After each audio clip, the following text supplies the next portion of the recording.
Yes, I'm David Dipple from Lone Star College, Montgomery. We're dealing with Chapter 4, Section 2, Exponential Functions in College Algebra.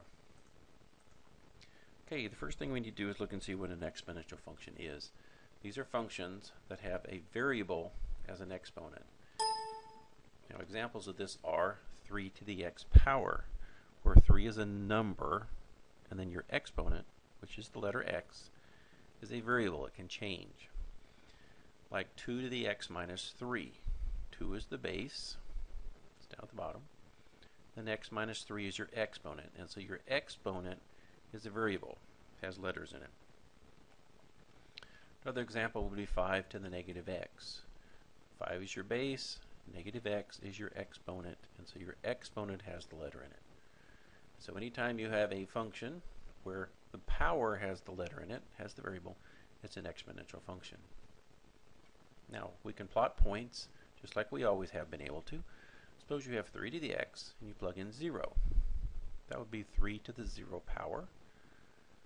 And anything to the 0 power is 1.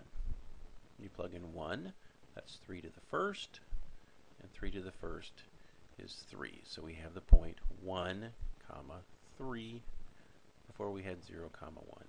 Plug in 2. If x is 2, 3 to the second is 9.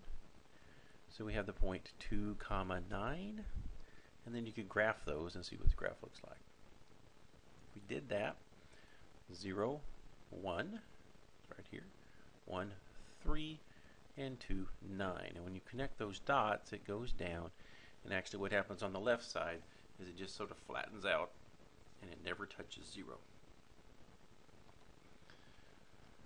Okay, and exponential functions, when there's just a base to a power, they always go through the point 0, 1, because when you put a 0 in for the power, it gives you 1. Now, anytime we have numbers to powers, they will always look like that. They'll always go through 0, 1. Now, suppose you have 1/2 to the x power. 1/2 to the 0 is 1. 1/2 to the first is 1/2. 1/2 to the second is 1/4. So you get the point 2, 1/4. And we could plot these points. Okay, 0, 1. And again, as I said earlier, it always goes through 0, 1. And then we get smaller. 1 goes to 1/2. 2 goes to 1/4. It keeps going flatter and flatter. And on this side, it's going to go up. So anytime you have a fraction to an x power, it's going to look like that. It's going to go down. Numbers larger than 1 go up. Okay, the transformation rules that we talked about, adding, subtracting, adding inside parentheses, things like that, those rules still happen. If we add outside, it goes up. Subtract, it goes down. Next to it goes left. If it's plus, minus goes right. And then your inverses, your reflections, across the x and y axis. And then we can use that information to sketch just like we did before. Suppose you have 3 to the x plus 2. Well, you graph of 3 to the x graph, and then the plus 2 means you're going to move it up 2 units. Now, normally, this is our 3 to the x graph. We graphed it earlier. It touches 0, 1, and it's curving going up. Then you add 2 to that. Just take this point and go up 2 units. It was here, up 2, and the curve just matches it. Suppose you have 2 to the x minus 3. Well, we have a 2 to the x graph, and the minus 3 is right next to x, so it's either going to go left or right. In this case, it's going to go right. So we take our graph. Always goes through 0, 1. And it always curves up.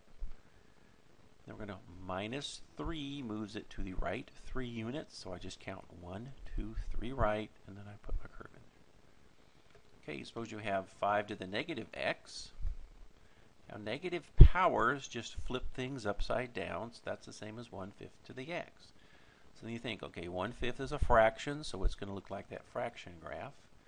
Here is a 5 graph. Here's a 1/5 graph. Again, fractional graphs go down. So that's what it's going to look like. Okay, now we can solve exponential equations.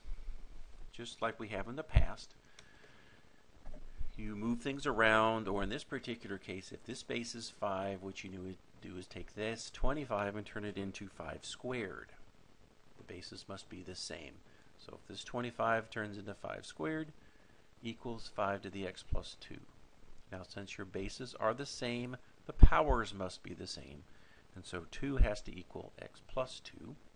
All you do is worry about keeping the powers because the bases are the same. So the powers got to be the same also. So subtract 2 and x is equal to 0. Suppose we have 4 over 81 is equal to 9 over 2 to the 3x power. Now we need to make our bases the same again. So instead of 4 over 81, I call that 2 squared, and 81 is 9 squared. Now I have 2 ninths squared. I have 9 halves to the 3x. So something needs to be flipped over. You can flip over the left side or the right side, it doesn't matter. I decided to flip over the left side, so 2 ninths turns upside down, and now it's 9 halves with a negative power. Anytime you flip something over, the power becomes negative. And now we have our powers. Negative 2 is equal to 3x, and so x is negative 2/3. Okay, suppose we have an equation and we want to go through a point.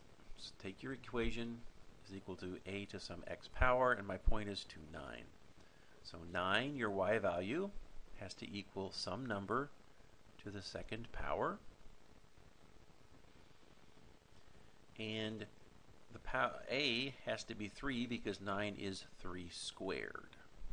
So you can just think about it, what squared makes 9?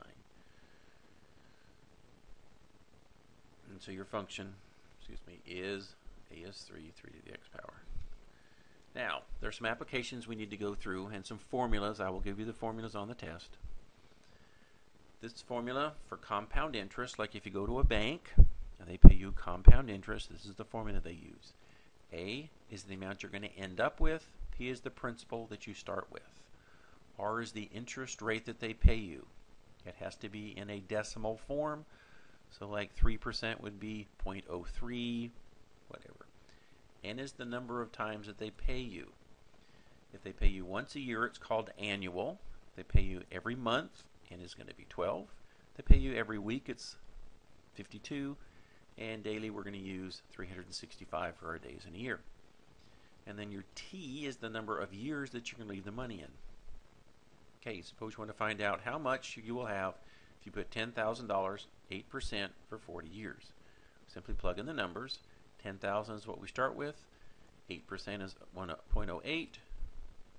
Monthly is 12. 12 times 40. Type that in your calculator. You should get, I believe, 242, 733.